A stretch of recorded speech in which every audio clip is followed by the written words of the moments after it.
I told Steve that if he was going to fuck with a tie hooker, he should at least get checked first. Now look at him. Entire crotch rot going from his fucking testicles all the way to his belly button. Do you know how fucking shameful that is? We're filming. Yeah, we are. Steve, we hardly knew ye. Well, we found Pete to take your place, who fortunately is tie hooker free this week. Thank God. Yeah. How's that shot working out for you? Nice? The worst one is to still this car.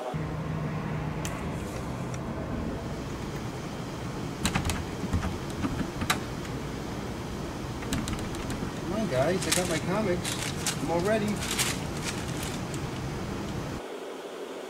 Benadryl takes care of the itch, I hear. So first off this week, we have the premiere issue of Superman Batman number 50.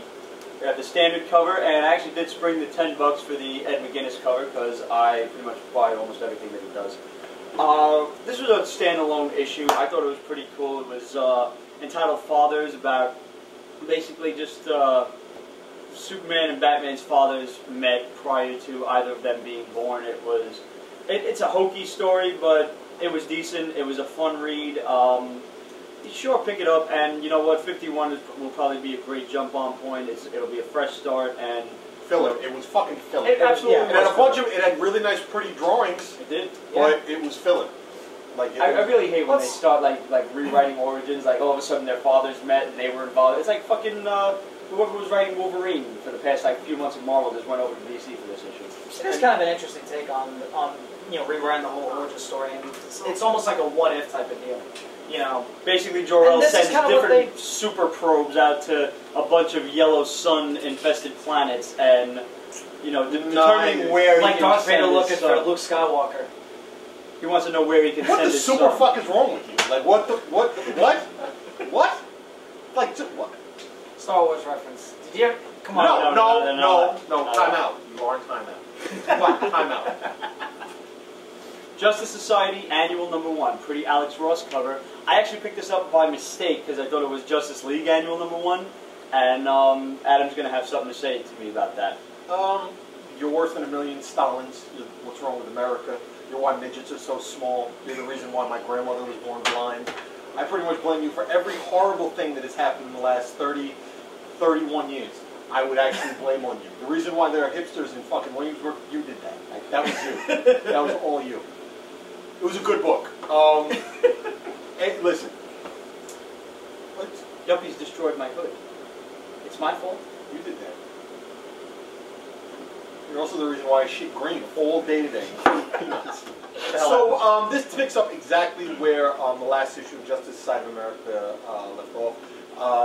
Power Girl disappeared, and she shows up on what looks like the classic Earth 2. You know, the one where Robin is still Dick Grayson well into his fucking 50s. The Huntress is Batman's daughter. Justice, Infinity Inc. is still running around. It's actually pretty slick. Jerry Ordway does the art. He's pretty fucking classic. The classic iteration of Infinity Inc. It seems like a pretty cool fucking story at first. Power Girl, thinks she's home. There's a moment where there's a few classic moments in this. You get to see a septuagenarian fucking Joker in a wheelchair. You get to see Huntress go out to fucking, basically murder him. And then there's sort of a brave and bold moment where Power Girl and Huntress go and kick ass. And more to the point, there's a very strong implication that Huntress and Power Girl were having prison sex excessively. Although not with a broomstick, and it was a lot more loving and touching. I've watched way too many Skinamax movies for that fucking analogy to work. But there's a twist plot at the end that leaves sort of a cliffhanger. I'm kind of interested to see how this is resolved. I highly recommend pick this up. The bitch. Yeah, see, there you go. And just gigantic fucking titty-trons everywhere. This is, I give this 5 out of 5 for pure lesbo-nautic action. And I'm really interested to see how they bring it back to either the JSA mainstream or whatever the fucking next point is on this. I still don't know why Jeff Johns isn't writing Final Crisis, considering this shit actually looks like it belongs in it. Speaking of Jeff Johns. Speaking of Jeff Johns, Green Lantern 33, he can still do absolutely no wrong. Nah, fucking great. Unbelievable. I actually like Sinestro now. I do. I think he's a fucking dope character. I want him to get a fucking... They give miniseries to fucking Ambush Bug. They can't give it to this fucking guy. I want to see The Adventures of Sinestro as a Green Lantern. I think that would be fucking hot. Yeah, that would be a agreed. great spin-off book. Dan Didio, if you could unplug your head from your asshole, make that a reality. It would be a good fucking twist. I'm really enjoying the kind of tutelage of Hal Jordan and how he really puts him in his place at first. Yeah. And you know, eventually this story is going to come to the point where they wind up fighting and getting on each other's cases. It's got some pretty classic partnership, like buddy flick aspects. Hints for Blackest Night, Red Lantern Corps, Black Lantern Corps. The story with the man, where they unveil the real origin of the Manhunters and what happened with the fucking great spread. Shit. Listen, if you didn't pick up any other parts of the Secret Origin story, this is the Secret Origin part. This will tie it all together for you, right? All of us recommend it. But what we don't recommend is Batman Death Mask. Burn that shit. And honestly, it reads backwards. If you want to pick up a Batman manga because you saw the movie and you loved it and you want to pick up everything Batman you can get your hands on, behind me I have Batman Child of Dreams by Pia Asamiya or some shit. I can't even pronounce this guy's name. But that is a fat-ass story. This one just honestly sucks monkey balls? Yeah. Gotcha. And that's really all I'm going to give you on that. Let's go to a part of the Batman miniseries that did not suck, which was Two-Face Year One. Obviously jumping on the bandwagon of the movie and riding its coattails into success.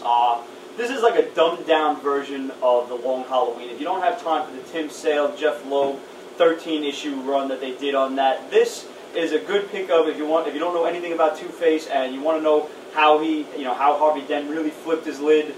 This is a really great book to buy. It's issue 1 of 2. They had some really cool success with Scarecrow Year 1 and Ra's al Ghul Year 1 a couple of years back when when the first Batman movie came out, and now they're probably going to do this again with this and Joker, I'm sure. The art ones were great, man. It's honestly a really great story. Yeah. I really enjoyed it, absolutely. The thing is with this, though, is that they're going to put it out as a collected, because it's a two-part. Right. What I would love to see is if they actually did a collection of all the Year Ones, and, just a big compendium. But independently, I don't know if I'd buy this. Although, like I said, what's his name? Jesus Ruiz, I think, who does the art. His shit is tight. He did Checkmate for a while. He's done a few things for DC. His shit is good. I really like his shit a lot. Things that I could do without, though. Yeah, moving on to Marvel. Oh, wow. Secret Invasion, Fantastic Four concluded, number 3. This was kind of a big waste of time, honestly. Yeah, this is what I'm saying. This is what gets me nervous about Secret Invasions. They're going out like DC. They're going to have like 30 more of these fucking little minis to show where every fucking body else is, and they're all going to suck. The funny thing is DC and Marvel are doing it completely the opposite, wherein DC's main story sucks, and their the side stories right. In this case, the main story is really good. The minis really suck for Secret Invasion. Yeah. I mean, so far at least. Runaways I wasn't interested in. This one really blew goats. Now Ben Grimm and Johnny Storm are back in the positive zone, and now they're ready. Well, they called it that. They called it. I know, but I'm just saying. Negative zone. We're the positive zone. We're the positive. Positive. Here's another conclusion this week. Spider-Man with Great Power, number 5, finally concluded, and you can really do without this one. I had a lot of high hopes for that. The whole... Yeah, you've been telling me about this. Honestly, the first 2 or 3 issues were really good, and then it went way downhill real fast. Dude. It was supposed to be just like for anything with Spider-Man. I'm trying to find some good Spider-Man book at this point because... The mainstream blows ass? Yeah. Gotcha. This one is dreadful, but... Wolverine. Bright Shining Star. I'm glad you like this one. Didn't like the last one. This one. I know you didn't. I'm surprised you didn't like it. I've been enjoying this. I'm sure they're gonna put like a fucking Dallas Who Killed JR and he's gonna wake up at the end and it's all gonna be a dream of some kind. But I'm gonna enjoy the ride getting there. Right now, I'm liking it. I thought the first one was sucked and was hackneyed. This one was actually pretty fucking cool. Yeah. And I like the slow trek across the country and seeing how the villains are running everything. Yeah. I like it. It's you want to talk about a what if story. This is a good one. Okay. And it's one of the things by Mark Millar that doesn't make me want to go out and punch every third Scotsman in the chest.